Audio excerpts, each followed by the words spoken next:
Hello, and welcome to another episode of Intoxikated.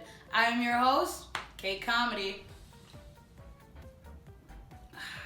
Today's episode, I will be discussing the history of Halloween. Halloween started as a pagan holiday. It was called Samhain, and it was developed by the Celtic and Druid people of Ireland and Scotland areas. So Samhain was the end of the first half of their year. They split years into two.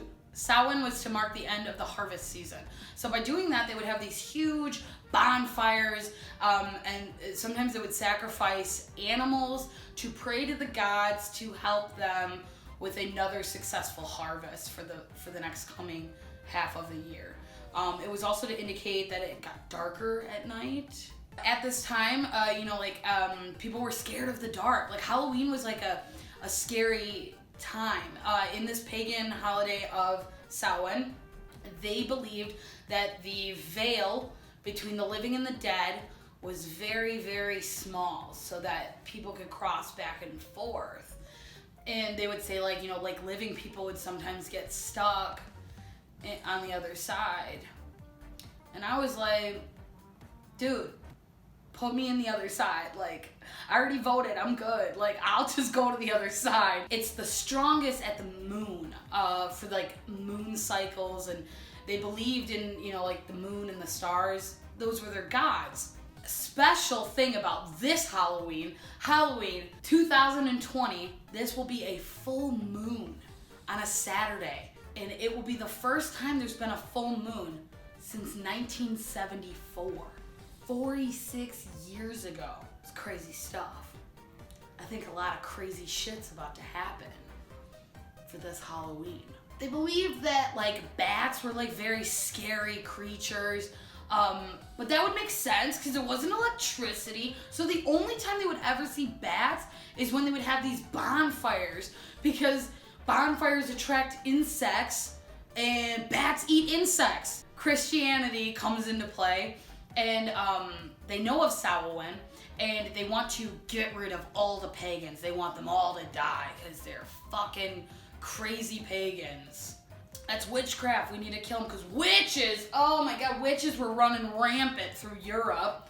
Oh god, that's later in the 16th century. But anyway, the 8th century, this Pope guy, he goes, hey, we're gonna move All Saints Day, like the most holiest of holy days for our Christian religion, to November 1st. Meaning Samhain was celebrated the day before. And they also called All Saints Day All Hallows Day. So referring to Samhain, they started calling it All Hallows Evening, which was then shortened to Halloween. This was a way so that the Christians could find out who the fuck was celebrating Samhain and kill them, get rid of them. And then All Saints Day, so then they adopted All Souls Day. And that's November 2nd, that's the next day. That's to pray for anybody that was Christian, to save their souls that might be in purgatory or whatnot.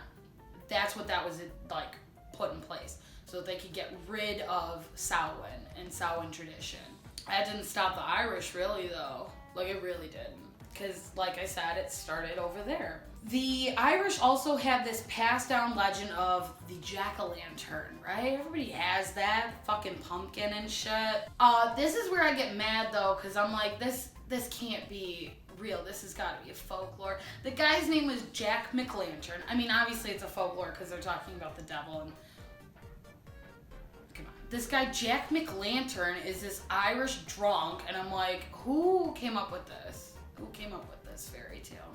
So this Irish drunk guy, he makes a deal with the devil one night. And the devil tricks him, obviously, because he's the devil. And he makes him wander the rest of his days, forever, only holding a turnip, which he then carved a face into that had a light coming through. It was called the Will-o'-the-Wisp. And it was basically his soul that was shining out through. And so he carved a face into it so that people seeing him would know that he is walking his spirit. So then other people started carving turnips and different root vegetables with faces in it and putting light and candles in it so that Jack jack-o'-lantern, Jack McLantern, couldn't come to them. And that all ghosts would just keep remaining walking the earth for the rest of forever. Witches? Alright, check out this, right? All witches started like looking like this and appearing like this because of the 16th century. Again, we have all these crazy Christians and people who are like, oh my God, Mary's a fucking witch because she didn't get fucking married. Nobody wants to marry her. I don't know why they sound like that. But there was like one drawing. There was like one rude fucking dude, I think, that like drew down a picture of what he thought a witch looked like. And that's where we get the witch look forever now. That's always what it's gonna look like. Well, let's jump over to other traditions that started with Halloween then. Halloween was still like a very feared thing. Like even like coming to America, people were like not celebrating it because they celebrated All Saints Day and All Souls Day because people were primarily very religious. So that's what they were doing. But in like somewhere like in the 1800s when the Irish started immigrating, the Irish and the Scottish started immigrating over to America in the 1800s, they showed up and like all these like teen Irish Scottish kids are like, oh, you know what they don't know about Samhain? Well, we're gonna fuck up their fucking day. That's for goddamn sure. So they knew of like Samhain like being like tricksters and like they were like, oh, people are like scared of this shit. Like, let's start pranking them. It was chaotic. They were like burning buildings down. They were threatening. They were like just vandalizing things. And people were like pleading, please stop doing this to our homes and streets.